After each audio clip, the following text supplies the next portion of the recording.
इस वक्त मुस्लिम दुनिया में जिन मुसलमान लोगों का सबसे ज्यादा जिक्र किया जाता है और इन्हें पसंद किया जाता है, इनमें से एक रजब तैयब अर्दोगान है, जो इस वक्त तुर्की के सदर और पहले तुर्की के वजीर आजम भी रह चुके हैं। रजब तैयब अर्दोगान के बारे में हम लोग ये तो जानते हैं कि दुनिया में मुसलमानों के बारे में कहीं पर भी कोई गलत बात होती है तो फौरी तौर पर हमें एक आदमी मुतहरिक नजर आता है। वो मदद कर सके तो प्रैक्टिकली मदद करता है, वो बात कर सके तो बात जरूर करता है, वो अपना वोट हमेशा मुसलमानों के हक के लिए इस्तेमाल करता है। इसीलिए मुसलमानों के अंदर इसकी मकबूलियत काफी ज्यादा है। रजब तैयब अर्दोगान की शोहरत लगातार नहीं बढ़ी, बल्कि इसके लिए उन्होंने एफर्ट किया है, जिस तरह मौजूदा हालात में इमरान खान एफर्ट कर रहे हैं अपनी कौम के लोगों के लिए। दोस्तों, रजब तैयब अर्दोगान ऐसे क्यों हैं, ये सब जानने के लिए जरूरी है कि आप इनकी जिंदगी के बारे में जानिए। तो आपको मालूम होगा कि ये कौन है, कहाँ से आया है, इसकी तरबियत कैसे हुई, किन हालात में ये बड़ा हुआ और किस किस्म के नजरियात के हामी है। तो तब आप समझ पाएंगे कि रजब तैयब अर्दोगान की मुसलमानों के अंदर मकबूलियत क्यों है।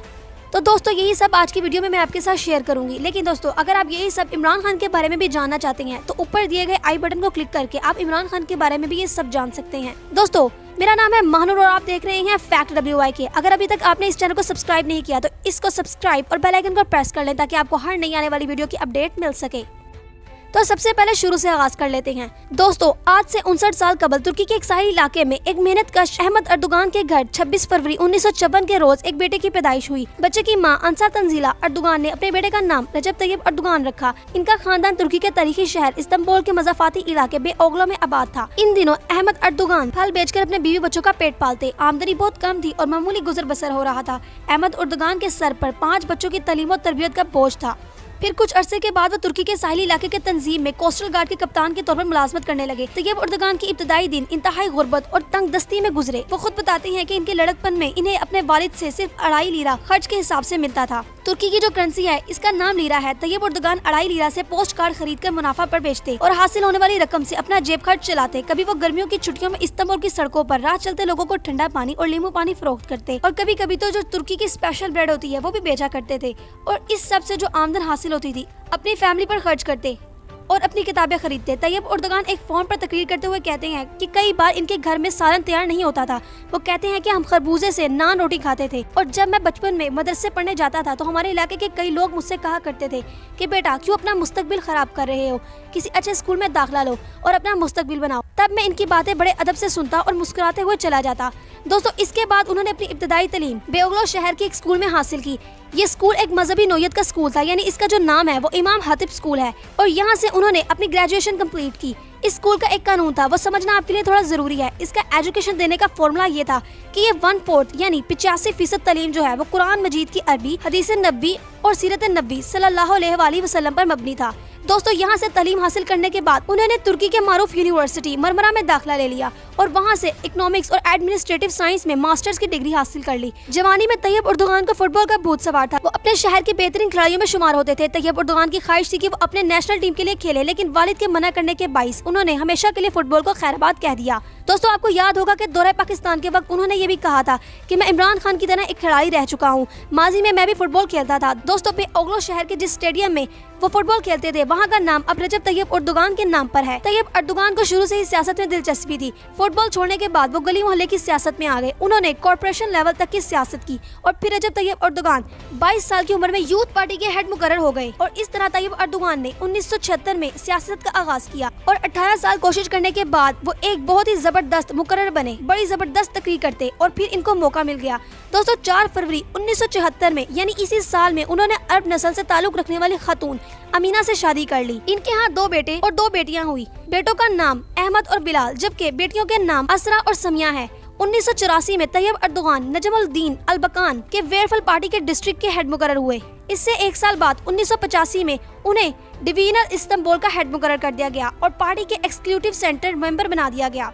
दोस्तों, सियासत रजब तैयब अर्दोगान के लिए कोई फूलों की सेज नहीं थी, बल्कि कांटों का रास्ता था और इस रास्ते में जगह जगह पर मुश्किलात थी। इन दिनों हर जगह सड़कों पर ट्रैफिक जाम रहा करता था और इस्तांबुल ने बहुत ज्यादा कर्ज उठा रखा था और यहाँ सफाई का इंतजाम, सेहत की सहूलतें मुयस्सर नहीं थी, खाने पीने की अशिया में मिलावट और बेशुमार प्रॉब्लम्स। यहाँ तक कि तुर्की में इस्लाम का नाम लेना भी मुश्किल था। इसीलिए इन्हें बहुत सी मुसीबतों का सामना करना पड़ा, लेकिन वो और इनकी नजरियाती वाबस्तगी रखने वाले साथी डटे रहे। साल 1994 में इस्तांबुल में बल्दियाती इलेक्शन हुए और इस्लाम पसंदों को अक्सरियत मिली। तैयब अर्दोगान को इस इस्तांबुल सिटी का मेयर बना दिया गया। याद रहे कि इस वक्त शहर में पानी की किल्लत, आलूदगी, गंदगी और ट्रैफिक जैसे मसाइल का शिकार था और इस्तांबुल में क्राइम रेट भी बहुत ज्यादा हो गया था। लेकिन 2 वर्ष में ही अर्दोगान ने करप्शन को जड़ से उखाड़ कर फेंक दिया और कई तामीराती मंसूबे शुरू कर दिए, बिलियन डॉलर का कर्ज वापस कर दिया और कई नए तरक्याती मंसूबे शुरू कर दिए। इस शख्स ने इस शहर की किस्मत बदल दी। 4 साल के अंदर ये शहर बिल्कुल ही बदल गया। 1998 में ये शहर ऐसा हो चुका था कि इसके अंदर सफाई के बेहतरीन इंतजाम थे, बल्कि दुनिया के बेहतरीन शहरों के अंदर इसको शामिल किया जा रहा था और ये कहा जा रहा था कि एक शहर यूरोप के स्टैंडर्ड पर आ गया है। इसमें तैयब अर्दोगान की बड़ी मेहनत थी, बड़ी लगन थी, जिसके वजह से उन्होंने शहर को बेहतर किया।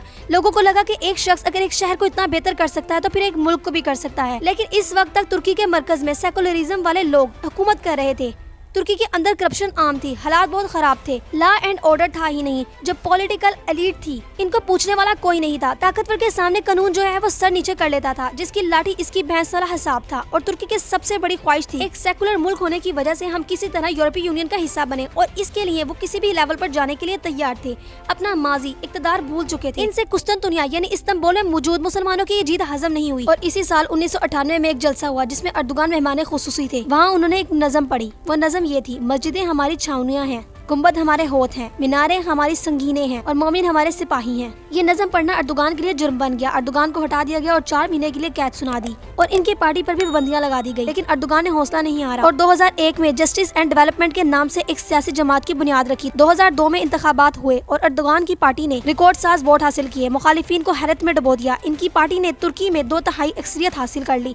इस दिन से लेकर आज तक अर्दोगान की पार्टी ही मुल्क पर हुकूमत कर रही है। 2002 में अर्दोगान ने बतौर वजीर आजम हल्फ उठाया और यूं तुर्की की तरक्की का एक सफर का आगाज हुआ और इक़्तिदार में आने के बाद अर्दोगान ने मजहब पर आयत पाबंदियों को मुअत्तिल कर दिया। ये लोगों के दिलों में अर्दोगान के लिए मजीद मोहब्बत बढ़ गई। इन दिनों तुर्की इक़्तिसादी और माशी मुश्किलात में घिरा हुआ था। फौज और ब्यूरोक्रेसी की मुखालफत के बावजूद अर्दोगान ने अपनी टीम के साथ मिलकर अंत तक मेहनत की और तुर्की को दुनिया की 16वीं बड़ी माशी ताकत बना दिया। 2007 के इंतखाबात में तैयब अर्दोगान तुर्क अवाम के इत्तेमाद को हासिल कर चुके थे और 2011 के इंतखाबात हुए तो फिर वो दोबारा वजीर आजम बन गए। वो तीसरी मरतबा वजीर आजम बने, लेकिन कुछ अरसा बाद उन्होंने बतौर सदर जिम्मेदारियां संभाल ली क्योंकि वजीर आजम के ओहदे को खत्म कर दिया गया था। 7 जून 2015 को तुर्की में पार्लिमानी इंतखाबात हुए। अर्दोगान फिर एक मरतबा सदर मुंतखब हो गए। 15 जुलाई 2016 की रात फौज की एक हिस्से ने बगावत करते हुए मार्शल लॉ लगा दिया। अर्दोगान ने अवाम से अपील की कि वो मुकाबला करें और सड़कों पर निकल आएं। फिर दुनिया ने ये मंजर देखा कि कैसे लोगों ने टैंकों के आगे लेटकर इनकी बगावत को नाकाम बना दिया और इस दौरान 161 शहरी हलाक हो गए, जबकि 1000 से ज्यादा जख्मी हुए। इसके बाद अर्दोगान की मकबूलियत में फिर से एक बार इजाफा हुआ और वो एक पावरफुल हेड ऑफ स्टेट के तौर पर दुनिया के सामने आए और पूरी दुनिया के मुसलमानों के हकूक के लिए खुलेआम बात करते थे। ये बात फलस्तीन के मुसलमानों की हो या शामी मुहाजिरीन की या फिर बर्मा और कश्मीर के मजलूमों की बात हो। तुर्की की नेशनल असम्बली को ग्रैंड नेशनल असम्बली ऑफ तुर्की कहा जाता है, जिसके मेंबर की कुल तादाद 600 है। इसमें अर्दोगान की पार्टी के 291 मेंबर हैं, जबकि 50 इनके इत्तेहादी हैं और ऑपोजिशन में रिपब्लिकन पीपल पार्टी के पास 146 मेंबर हैं और वो इन पर करप्शन और फजूल खर्ची के इल्जामात लगाते हैं। और इस वक्त इन्हें शदीद तनकीद का निशाना बनाया गया था जब उन्होंने दारुल हुकूमत अंकारा के करीब एक पहाड़ी पर 1000 कमरों पर मुश्तमिल सदारती महल तामीर करवाया, जिस पर तकरीबन पाकिस्तानी 130 अरब खर्च हुए। याद रहे कि ये महल अमेरिका के और रूस के सदारती महल से भी ज्यादा बड़ा है। लेकिन इसके बावजूद अर्दोगान को 2018 के नए इंतखाबात में मुंतखब कर लिया गया। तुर्की में अर्दोगान के चाहने वाले इन्हें सुल्तान कहकर पुकारते हैं, जो सल्तनत उस्मानिया की तरफ इशारा है। दोस्तों, हाल ही में फरवरी 2023 को तुर्की में इंतहाई शदीद किस्म का ज़िलज़ला आया, जो कि 1939 के ज़िलज़ले के बाद 7.8 मैग्नीट्यूड का सबसे बड़ा ज़िलज़ला है और 1668 के शुमाली अनातोलिया के ज़िलज़ले के बाद मुश्तरका तौर पर तुर्की की तारीख में रिकॉर्ड किया गया दूसरा सबसे बड़ा ताकतवर ज़िलज़ला है, बल्कि ये लिवेंट यानी एशिया का अब तक का सबसे बड़ा ज़िलज़ला था। दोस्तों, इस वक्त तैयब अर्दोगान तुर्की के सदर थे। उन्होंने इस ज़िलज़ले से बचने वाले अफराद की मदद के लिए दुनिया भर के लोगों से अपील की। उन्होंने अपने मुल्क को बहुत ही अच्छे तरीके से इस मुश्किल हालात में संभाला, लेकिन फिर भी कुछ लोगों ने इन्हें तनकीद का निशाना बनाया ताकि 2023 के इलेक्शन में वो दोबारा जीत ना सके। लेकिन इसके बावजूद तुर्की की आवाम ने दोबारा तैयब अर्दोगान को ही सिलेक्ट किया। दोस्तों, तैयब अर्दोगान वो शख्स है जो लगातार तुर्की पर 20 साल से हुकूमत करते आ रहे हैं। अर्दोगान ने बहरे अस्वद की बंदरगाह पर एक रैली से खिताब करते हुए अपने हामियों से कहा कि इंशाल्लाह 2023 में आपसे आखिरी बार हमायत की ताकत के साथ तुर्क सदी की तामीर शुरू करूंगा और ये मुबारक परचम अपने नौजवानों के हवाले कर दूंगा। अर्दोगान ने इशारा दिया कि 20 साल इक़्तिदार में रहने के बाद 2023 सदारती इंतखाब इनका आखिरी इंतखाब होगा। आइन के मुताबिक इन्हें इस ओहदे के लिए दोबारा इंतखाब लड़ने की इजाजत है, लेकिन पता नहीं वो दोबारा 2028 में इसके लिए लड़ेंगे या नहीं। तो दोस्तों, ये था अभी तक का तैयब अर्दोगान का सफर। उम्मीद है कि आपको वीडियो पसंद आई होगी, तो इसको लाइक करके शेयर जरूर कीजिएगा।